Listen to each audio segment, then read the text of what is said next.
This is the Rick Howe Show on News 95.7. Now, here's Rick Howe.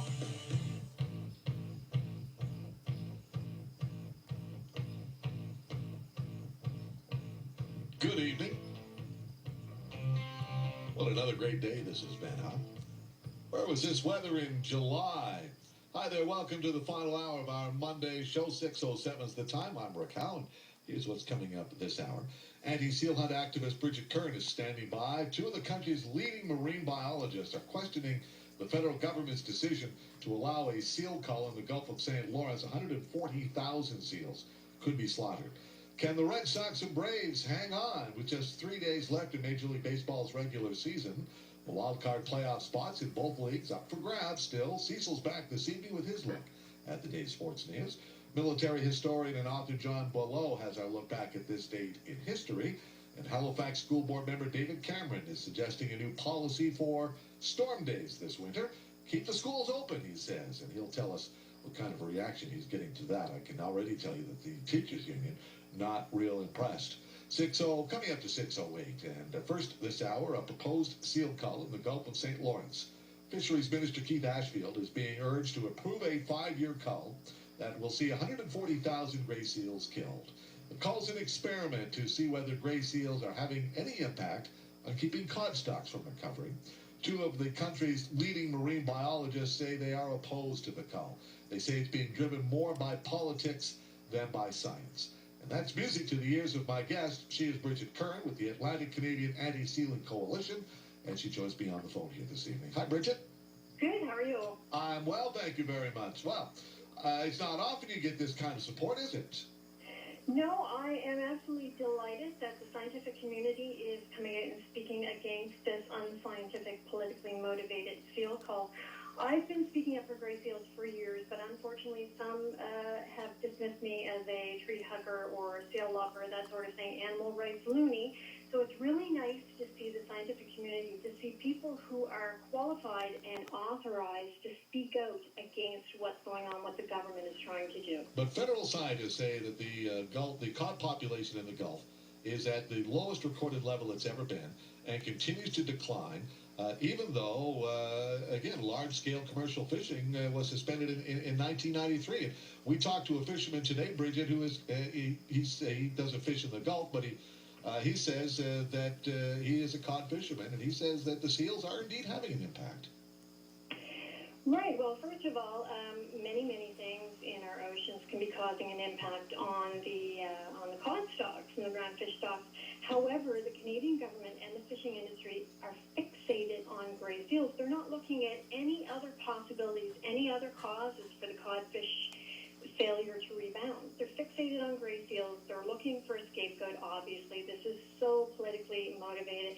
The FRCC's recommendation of this call has no basis in science or reality. Bruce Hatcher was appointed last year by then Fisheries Minister Gail Shea, as are all members of the council, to advise the government. And within a year, he was speaking to media saying how he'd love to see a gray seal cull, and he was so sorry so few gray seals were killed on Hay Island that year, and expressing solidarity with the sealing industry. So I think basically what the government is doing is it's catering to the fishing industry to view seals as competition for fish stocks. They're steaming ahead with their own political agenda, which was set some time ago without regard to the science, suggesting seals are actually beneficial to fish stocks. And the Canadian government is grasping at pseudoscience to realize their goal. In short, the Canadian government is rolling the dice on the health of our oceans, as well as our country's reputation and economy. This fisherman we talked to suggested that not only are seals having an impact on the cod population, but they're starting to find an impact on the halibut as well. They're discovering half-eaten halibut in their nets and such. And they're a little concerned about that, too.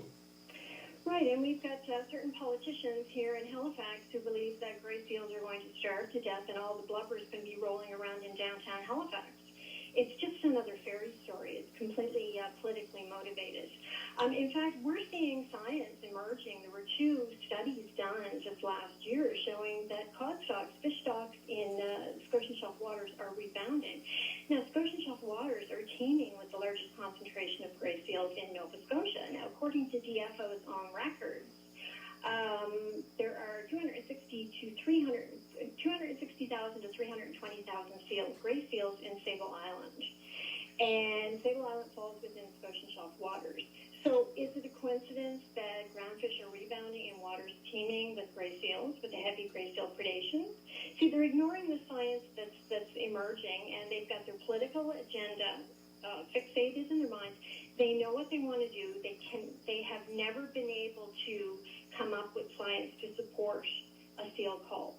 So what they're doing is they've made their decision. They made their announcement some time ago that they wanted to go ahead with the call. Now they're grasping the pressures on the DFO scientists to come up with some sort of junk science rationale. And in fact, DFO, they had a meeting with DFO scientists and stakeholders last year here in Halifax. And the title of the workshop was Negative Impacts of Gray Seal Predation. So they were only looking at negative impacts. They weren't even considering the positive impacts. And that's what Professors Howe, Whitehead, and Boris Worm are talking about. Gray seals are a top predator in our ecosystem, and they play a very important role. And, I mean, science is emerging showing that they are beneficial to fish stocks. And it's been said, and the council itself is not even paying attention to this, that if they carry out this macabre experiment, removing up to 70% of gray seals in those waters, they could totally collapse fish stocks forever. So they could actually wipe out our oceans rather than helping them. Now, is the Minister of Fisheries really willing to roll the dice on the health of our oceans, our economy, and our reputation on basically what is a crapshoot? It's an insane experiment. I like what Hal Whitehead, who's one of the marine biologists who has come out against the call. He says, quote, before humans started industrial fishing, there were large populations of seals and of cod. Clearly, they can coexist perfectly well. It appears to me that politicians are playing into this largely irrational hatred of seals to make it look like they're doing something. Absolutely. I absolutely agree. Yeah. And Boris Worm is, again, a world, so is Hal Whitehead, but Boris Worm as well agrees. He says that the science is just not there. It isn't. It's really not there. And the Canadian government, of course, is trying to make up its own science as it goes. So it's really nice to see these impartial scientists speaking up to counter the propaganda that's been quoted by DFO scientists who are being pressured by the government to say what the government wants them to say, to follow their own agenda. Now, ultimately, the decisions rest with the federal fisheries minister, but there's a few key issues he should keep in mind. Not only is the scientific community against this plan, but also Canada is already struggling to justify its annual commercial kill and is facing economic repercussions internationally because of it.